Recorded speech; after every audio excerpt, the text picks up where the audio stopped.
اللہ الرحمن الرحیم۔ ابھی پچھلے دنوں آپ نے سنا اور دیکھا ہوگا کہ ایک امام صاحب نے محرم کے سلسلے میں تقریر کی، بیان کیا، تو ایک کو پولیس کے حوالے کر دیا اور ایک حضرت کو بھری محفل میں بیچ روڈ میں سب لوگوں کے سامنے ان کو کان پکڑ کے اٹھایا اور بٹھایا گیا۔ میرے کچھ احباب نے جو ہماری لائن کے ہیں انہوں نے پوچھا کہ حضرت یہ آپ کے نظر سے یہ کیسا رہا، کیسا ہے، یہ کیا ہے یہ؟ تو میرے بھائی میں آپ کو کیا بتاؤں کہ یہ سب دیکھنے کے بعد اتنا دکھ ہوا مجھے، اور مجھے ہی نہیں بلکہ ہر انصاف پسند آدمی کو دکھ ہوا ہوگا کہ یہ آخر یہ کتنے بڑے ظالم لوگ ہیں کہ جن کے پیچھے انہوں نے سالہ سال تک نماز ادا کی اور انہی کے ساتھ انہوں نے وہ برتاؤ کیا۔ بھئی آپ جو یزیدی کارنامے، یزیدی حرکتیں، یزیدی رسمیں اپناتے ہو، آپ کو اگر یہ چیز ناگوار گزری، انہوں نے حالانکہ کوئی غلط نہیں کہا تھا، انہوں نے بالکل دونوں حضرتوں نے صحیح کہا تھا، یہ ڈھول تاشے گانے بجانے یہ جتنی چیزیں ہیں یہ سب یہ غیر لوگوں کی، دوسرے مذہب والوں کی حرکتیں، ان کی رسمیں ہیں۔ اسلام قطعاً قطعاً قطعاً اس کی اجازت نہیں دیتا ہے، اور آپ یہ سوچ رہے ہو کہ ہم ڈھول بجا کر اور اس طرح کے حرکتیں کرنے کے بعد امام حسین رضی اللہ تعالیٰ عنہ کی روح کو خوش کر رہے ہیں؟ ہرگز ہرگز امام حسین کی روح کو خوشی نہیں، بلکہ ان کی روح کو تڑپا رہے ہو، آپ لوگ اذیت پہنچا رہے ہو، تکلیف پہنچا رہے ہو۔ ایسے لوگوں سے میں کہنا چاہتا ہوں، چلو اگر انہوں نے غلطی کی تھی، تمہارے اعتبار سے اگر انہوں نے غلط کیا کہا تھا، آتے علماء کے پاس جاتے فتویٰ پوچھتے، صرف چند لوگوں کے کہنے سے یہ ناجائز چیز جائز نہیں ہو جاتی ہے۔ یہاں سے میں ان لوگوں کو بھی کہنا چاہتا ہوں جو مولوی نما لوگ ہیں اور دوسروں کو کے اوپر وہ طنز کرتے ہوئے کہتے ہیں کہ یہ 2 ٹکے کے مولوی۔ میرے بھائیوں، تم کتنے ٹکے کے مولوی ہو؟ تمہاری حیثیت کیا ہے؟ تمہارا علمی معیار کتنا بلند ہے؟ کیا شریعت صرف تمہیں نے پڑھی ہے؟ کیا بخاری اور مسلم اور سیاہ ستہ کی کتابیں تم نے پڑھی ہے، کسی اور نے نہیں پڑھی ہے؟ ہمارے استادوں نے کیا ہمیں نہیں پڑھایا ہے؟ ہم کیا مدرسوں میں نہیں رہے ہیں؟ ہم کیا دارالعلوم میں نہیں رہے ہیں؟ کیا ہم بھی دارالعلوم میں رہے؟ اور الحمدللہ ہم نے بھی بخاری مسلم پڑھی ہے، ہم نے بھی سیاہ ستہ کی کتابیں پڑھی ہیں، ہم نے بھی بزرگوں کی جوتیاں اٹھائی ہیں، ہم بھی علماء کی صحبت میں رہے ہیں۔ آپ میں کہیں شریعت میں دکھا دو۔ اور ان دنوں میں ہم نے دیکھا کہ ایسے تعزیے، نعوذ باللہ، استغفر اللہ 100 بار نہیں لاکھوں بار استغفر اللہ، جس میں کالیوں کی جیسے صورتیں بنائی گئی ہیں۔ کیا یہ امام حسین کا روزہ ہے ظالموں؟ بے غیرتوں، کیا یہ امام حسین کا روزہ ہے؟ اور ایسی لیڈیز اور پریوں کی جیسے شکلیں بنا کر تعزیے کا نام دیا گیا اور چوراہوں پہ اور سڑکوں پہ گھمایا گیا۔ ظالموں، کیا یہ جائز ہے؟ یہ امام حسین کا روزہ ہے، یہ امام حسین کا مزار ہے۔ میدان محشر میں ایک ایک ذرے کا حساب دینا پڑے گا۔ ان بیچاروں نے کوئی غلط نہیں کہا تھا، انہوں نے صحیح کہا تھا۔ یہ تعزیہ بنانا، بنوانا، دیکھنا، دکھانا سب ناجائز ہے۔ اور مجھے تو ایسی کلپ دکھائی گئی، میں نے دیکھا کہ لوگ جس طریقے سے دوسرے مذہب کے لوگ اپنے عبادت خانوں میں جا کر اگربتیاں جلاتے ہیں، جناب ناریل گھماتے ہیں، اس طرح سجدے کرتے ہیں، بالکل ہو بہو ساری حرکتیں تعزیوں کے سامنے کرتے ہیں، اور وہ ان کو تعزیہ بھی نہیں کہا جا سکتا، تو ایک طرح سے بت پرستی ہے۔ پریوں کی جیسی شکل بنانا، بڑی بڑی مونچھیں بنانا، بڑی بڑی کالیوں کی طرح آنکھیں بنانا، عجیب شکل و صورت، مطلب بھونڈے قسم کی شکل و صورت بنانا، اس کو تعزیہ امام حسین کا روزہ اس کو نام دیتے ہو؟ اور اس کی مخالفت میں اگر ان بیچاروں نے، ان علماء نے، ان عالموں نے، ان اماموں نے تقریر کی تو تم نے ان کے ساتھ یہ ظالمانہ سلوک کیا، جن کے پیچھے تم نے نہ جانے کتنی نمازیں پڑھی ہیں۔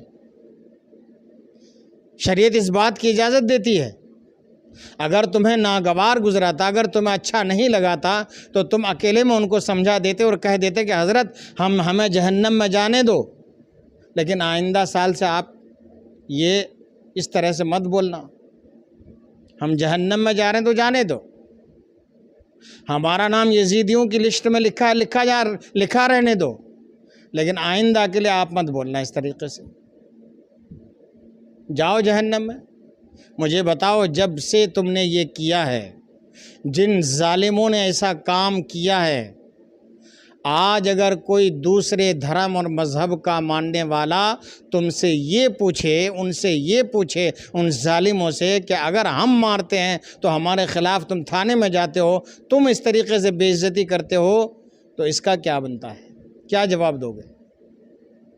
وہ تو ایک مرتبہ جان سے مار دیتے ہیں، بھون دیتے ہیں، چلو ایک ہی بار تکلیف ہوتی ہے، تم نے تو رہتی زندگی تک ان بیچاروں کو اذیت اور تکلیف میں مبتلا کر دیا۔ اب کوئی عالم اس طریقے سے تبلیغ کرے گا، کوئی دین کی باتیں اس طرح سے بتائے گا، کوئی اس طرح سے اور بیان کرے گا، پھر تو ہر ایک کا نظریہ یہی ہوگا کہ تمہارا مردہ جہنم میں جائے یا جنت میں جائے، ہمیں گوشت روٹی کھانے تو ہمیں اس سے کیا مطلب؟ ایک کہاوت ہے یہ، تمہارا مردہ جہنم میں جائے جنت میں جائے، ہمیں اس سے کیا مطلب ہے؟ جو چاہو کرو، جاؤ۔ کون جائے گا پھر اس طریقے سے سانپ کے منہ میں ہاتھ ڈالنے کے لیے؟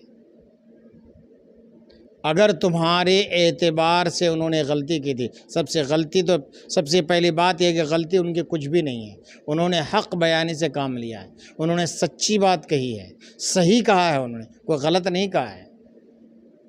میدان محشر میں جب کٹائی ہوگی نا، تب پتہ چلے گا تمہیں،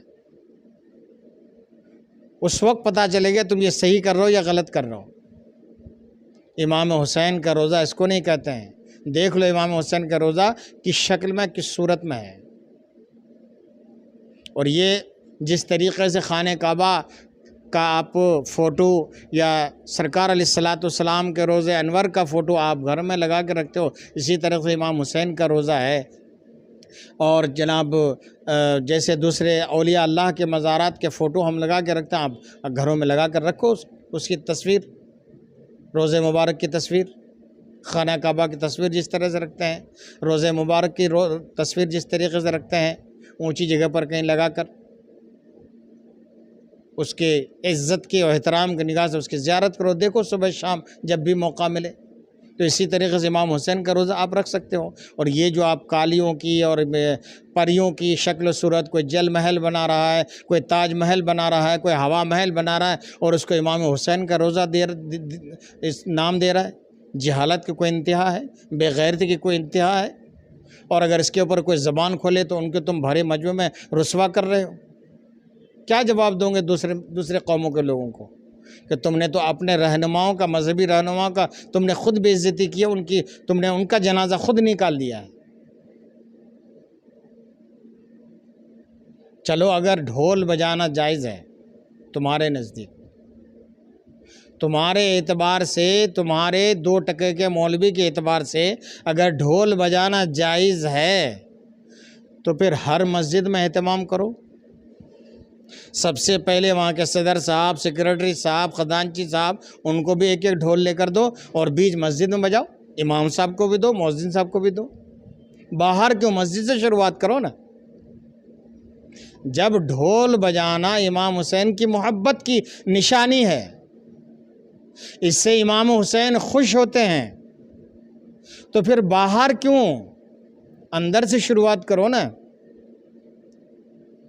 کیا امام صاحب کو بجانے میں ثواب نہیں ملے گا؟ مؤذن صاحب کو بجانے میں ثواب نہیں ملے گا؟ اس مسجد کے صدر صاحب، سیکرٹری صاحب، مؤذن صاحب اور کیا نام خزانچی صاحب، دوسرے جو اراکین ہیں، ٹرسٹی کے جو حضرات ہیں، ممبران ہیں، وہ ان کو پھر اس ثواب سے محروم کیوں رکھتے ہو؟ ان کو بھی دو، مسجد سے شروعات کرو کہ امام صاحب آپ بھی بجاؤ، مؤذن صاحب آپ بھی بجاؤ، صدر صاحب آپ بھی بجاؤ، سیکریٹری صاحب آپ بھی بجاؤ، ہم بھی بجاتے ہیں۔ استغفر اللہ، نعوذ باللہ، اس گھر کو آگ لگ گئی گھر کے چراغ سے۔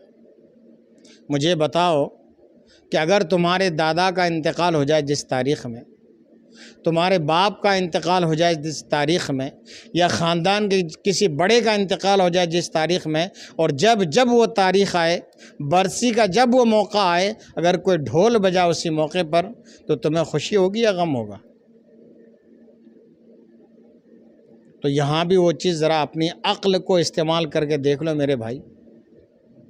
بہت ادب اور احترام کے ساتھ ہاتھ جوڑ کر کہتا ہوں، ذرا عقل کا یہاں پر استعمال کرو۔ اللہ نے اتنی بڑی عقل دی، اتنا بڑا دماغ دیا، اتنی بڑی کھوپڑی دی ہے، ذرا سوچو تو صحیح کہ امام علی مقام رضی اللہ تعالیٰ عنہ کا سر انور جب کوفہ سے دمشق کی طرف لے جایا جا رہا تھا، تو اس وقت یزیدوں نے خوشی میں کہ یزید کو فتح مل گئی اور امام حسین نعوذ باللہ اور ان کے جانثار ہار گئے، اس خوشی میں انہوں نے ڈھول بجایا تھا،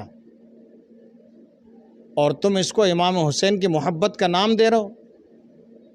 استغفر اللہ، 100 بار استغفر اللہ۔